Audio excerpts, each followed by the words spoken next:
I'm David with The Verge, and this is the Sony RX10. It's hard to describe what this camera is. On one hand, it's a lot like a DSLR. It looks like one, with a big grip, a big lens, and a viewfinder. At $1,299, it's priced like one too.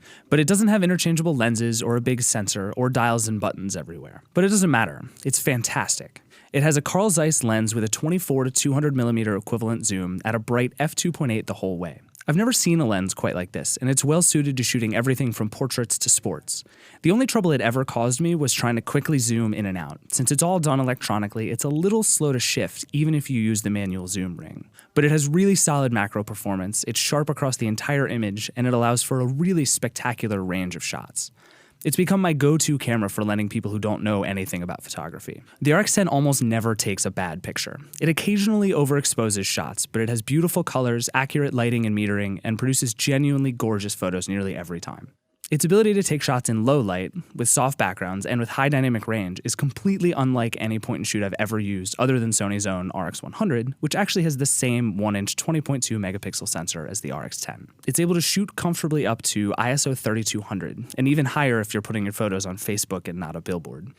There's some software noise reduction happening here, and I wound up with some really soft photos and really terrible light, but the fast Bion's X processor mostly helps a lot. I had to work hard to find a shot the RX10 couldn't handle. Its autofocus is its only real problem. Most of the time it's really fast, but it often hunts too much or just completely guesses wrong and takes a blurry shot. It's especially bad when it's fully zoomed in, and it did cost me a few great pictures, but luckily only a few. I should say that the RX10 is really not comparable to even a mid-range DSLR. The cheaper Canon T5i with the right lens will take sharper pictures and do better in low light, and a camera like that gives you so much more room to grow into photography as well. This camera is what it is, but for some people that's a good thing. For people who want that, the size of the RX10 is going to be its only real drawback. The weatherized, leathery magnesium body weighs almost 2 pounds, and it's almost 6 inches thick with the huge lens retracted. This camera's not fitting in your pocket. That's what the RX100 is for.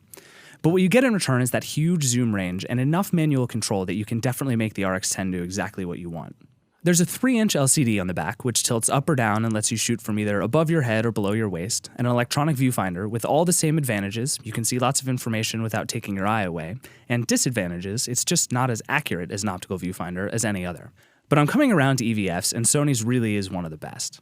There's also a dedicated button for recording video, which you can do with one tap from anywhere on the camera. Video looks great and sounds great too, though it does take a slightly finer touch. You can shoot 1080p up to 60 frames per second, and everything is clear and sharp, but the camera's noise cancellation and image stabilization can both be kind of rough. The zoom is super smooth though, and does a nice job of keeping focus as you go. There are little nods to convenience everywhere. Sony knows exactly who's going to buy this camera. The RX10 charges via micro USB and does so a little slower than I'd like, but it means you'll never have trouble finding a charging cable for the camera. There's a built-in flash, an easily accessible SD card slot, and a standard hot shoe. Even the interface is simple, burying all but the most common settings where they can't possibly hurt you. It turns on in less than 3 seconds, has almost no shutter lag, and shoots about 2 shots per second in standard mode. Many of the people upgrading to the RX10 will be coming from cell phone cameras, so Sony built Wi-Fi and NFC into the camera itself. You can control the shutter, share pictures, and change settings right from your phone. That's nice, but the implementation here is rough. Sony's Play Memories app is ugly and overly simple, and it just doesn't work that well. But that doesn't really matter, because everything else about the RX10 works so well.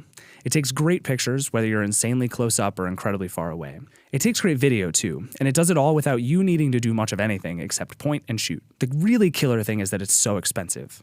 At $1,299, it's really only going to work for photographers looking for a versatile second camera, or people who don't know or want to know anything about photography but have some money to burn. But Sony knows that most people who buy DSLRs never take off the kit lens, and many of those people would be much happier with an RX10. And while point-and-shoot cameras may deserve to be dying, cameras like the RX10, versatile shooters that take great pictures in auto and even better with some effort, might just be the future.